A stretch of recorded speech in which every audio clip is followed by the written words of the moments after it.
मुझे आज भी वो दिन याद है जिस दिन मेरे हाथ में जर्मनी का वीजा आया था। उस दिन मैं भाई बहुत ही एक्साइटेड था और मुझे दिख रहा था कि मेरा जर्मनी आने का सपना पूरा हो रहा है। बट इस एक्साइटमेंट के साथ मेरे दिमाग में बहुत सारे क्वेश्चन भी आना स्टार्ट हो गए। क्या मैंने सही सिटी चूज किया है? क्या मैं यहाँ पे आने के बाद पार्ट टाइम जॉब ढूंढ पाऊंगा? क्या उस पार्ट टाइम जॉब से मैं मेरे डे टू डे एक्सपेंसेस निकल पाऊंगा? और उससे भी ऊपर क्या मैं ये सब चीज अकेले कर पाऊंगा? ये सब सवाल तो थे मेरे दिमाग में, बट एक मोटिवेशन था कि भाई कुछ ना कुछ करके ये सब चीज कर लेंगे। और इसी मोटिवेशन के साथ मैं निकल गया जर्मनी आने के लिए।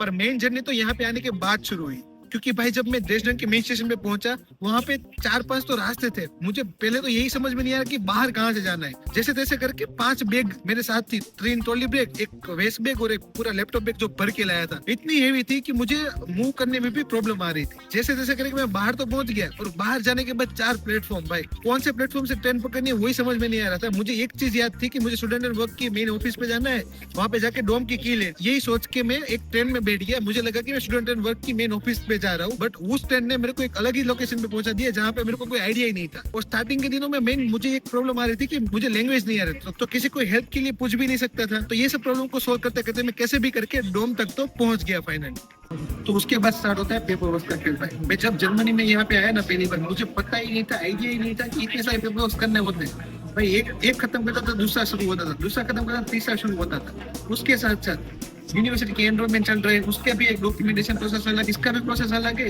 उसके साथ साथ मैं पहली बार लाइफ अकेला रह रहा था, तो घर के सब काम भी अकेले मैनेज कर रहा था। उस टाइम में मेरे पास एक फ्लो नहीं था जिसको अगर मैं फॉलो करता तो सब चीज अच्छे से और स्मूथली हो जाती, क्योंकि मुझे पता नहीं था कि कौन सी चीज कब कहाँ और कैसे करनी है। अगर मेरे को वो चीज पहले से पता होती ना, तो मेरे स्टार्टिंग के जो दिन थे ना बहुत ही अच्छी तरीके से जाता है।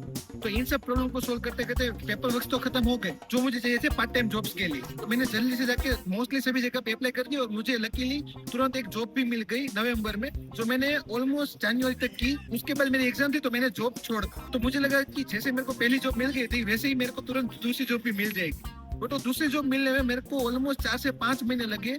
और वो 4-5 महीने में मैंने ऐसे, भाई आप मानोगे नहीं, हर एक रेस्टोरेंट पे, हर एक दुकान पे जाके मैंने पूछा है कि भाई आपके पास जॉब है, जॉब है, जॉब है।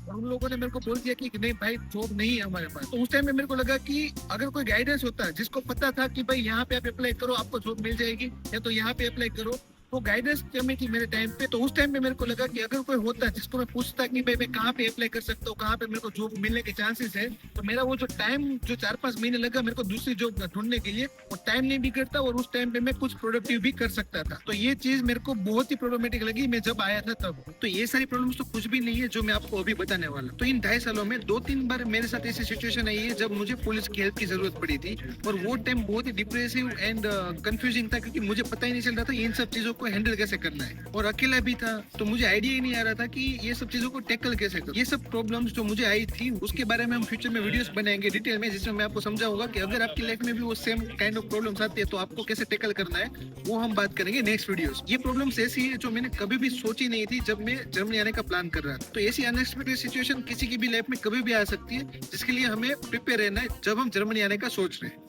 और उसी टाइम मुझे रियलाइज हुआ कि मेरी जैसी प्रॉब्लम बहुत सारे स्टूडेंट्स फेस कर रहे होंगे। तो मैंने सोचा कि क्यों ना मैं एक यूट्यूब चैनल बनाऊं जिसके थ्रू मैं ये जो प्रॉब्लम्स है उसके साथ साथ उसका सॉल्यूशन भी मैं वीडियो के थ्रू पोस्ट करूंगा, जिसकी मदद से बहुत सारे स्टूडेंट जो जर्मनी आने का सोच रहे हैं वो लोग भी जो अभी ऑलरेडी जर्मनी में रह रहे हैं उनकी भी हेल्प हो जाए। तो यही सोच के मैंने यूट्यूब की जर्नी शुरू की थी आज से 2 साल पहले। और इन 2 साल की जर्नी में मैंने ऑलमोस्ट 400 से भी ज्यादा स्टूडेंट्स की हेल्प की, उनको जर्मनी में आने में और उनको सेटल होने में। तो इसी दरमियान मुझे कई सारे स्टूडेंट ने रिक्वेस्ट की कि क्या आप हमारी जर्नी में आप हमारी हेल्प करोगे क्या। तो वही एक टर्निंग पॉइंट था जो आज हम शुरू करने वाले उसका, और वो है हमारी ऑफिशियल वेबसाइट journeytogermany.in।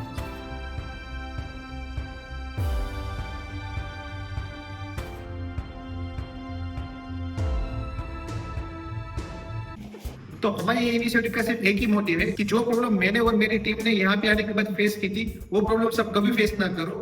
तो इसके लिए हम आपको सिर्फ यूनिवर्सिटी एडमिशन या तो वीजा एप्लीकेशन के लिए नहीं, बट आप जब जर्मनी में आ जाओगे तो आपको जर्मनी में सेटल करने के लिए भी हेल्प करेंगे, और जिसमें हम आपको हेल्प करेंगे पिकअप सपोर्ट के साथ। और यहाँ पे आने के बाद जो भी गवर्नमेंट डॉक्यूमेंटेशन करने पड़ते हैं, जैसे कि city registration, tax ID collection, bank account opening, health insurance activation and even SIM card activation के साथ में। उतना ही नहीं, क्योंकि आपको स्टार्टिंग में जो वीजा मिलेगा वो 1 साल का ही होगा। वो आपको यहाँ पे आने के बाद, जिसको हम आउटस्टैंडिंग बी ऑर्डर बोलते हैं, जो यहाँ की हर एक सिटी में होता है, वहाँ पे जाके आपको एक्सटेंड भी करवाना पड़ेगा सेकंड ईयर के लिए। तो हम आपको वहाँ पे भी हेल्प करेंगे सेकंड ईयर वीजा एक्सटेंशन के साथ में। तो ये पूरी जर्नी में मैं और हमारी टीम आपके साथ रहेगी ताकि आप कभी भी अकेला फील ना करो।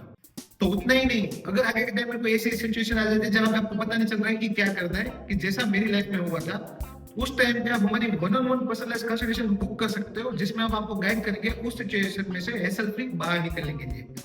तो यहाँ पे आने के बाद जो मेजर दो प्रॉब्लम है जो स्टूडेंट्स फेस करते हैं वो है अकोमोडेशन फाइंड करना and part time job find करना। तो हम आपको सिखाएंगे कि आप कैसे अच्छे से अपना अकोमोडेशन एंड अपना पार्ट टाइम जॉब ढूंढ सकते हो ताकि आप अपनी डे टू डे लाइफ अच्छे से संभाल सको। उसके साथ साथ हम आपको एजुकेट करेंगे यहाँ के टैक्स सिस्टम के बारे में, जो बहुत ही कॉम्प्लेक्स है और ज्यादातर स्टूडेंट्स के पास ये इन्फॉर्मेशन ना हो के वो लोग बहुत सारे पैसे टैक्सेस में ज्यादा पे कर देते हैं और उनको पता भी नहीं चलता, और जब तक पता चलता है तब तक बहुत देर हो चुकी होती है। तो अगर आपके साथ भी ऐसी कोई भी प्रॉब्लम होगी तो हम आपके साथ होंगे वो प्रॉब्लम को रिजोल्व करने के लिए। तो अगर आपको अभी भी कोई क्वेश्चन है जो आपके दिमाग में है जिसका आंसर आपको नहीं मिला है, तो आप हमारे साथ one on one free consultation book करके उसका आंसर ले सकते हो। तो मैंने हमारी वेबसाइट का लिंक नीचे डिस्क्रिप्शन में डाल दिया है, आप जल्दी से जाओ और हमारी वेबसाइट एक्सप्लोर करो, और अगर आपको कोई भी डाउट है तो आप हमारे साथ फ्री मीटिंग शेड्यूल कर सकते हो और मैं मिलूंगा आपको उसी मीटिंग में। तब तक के लिए thank you so much for watching this video and bye bye.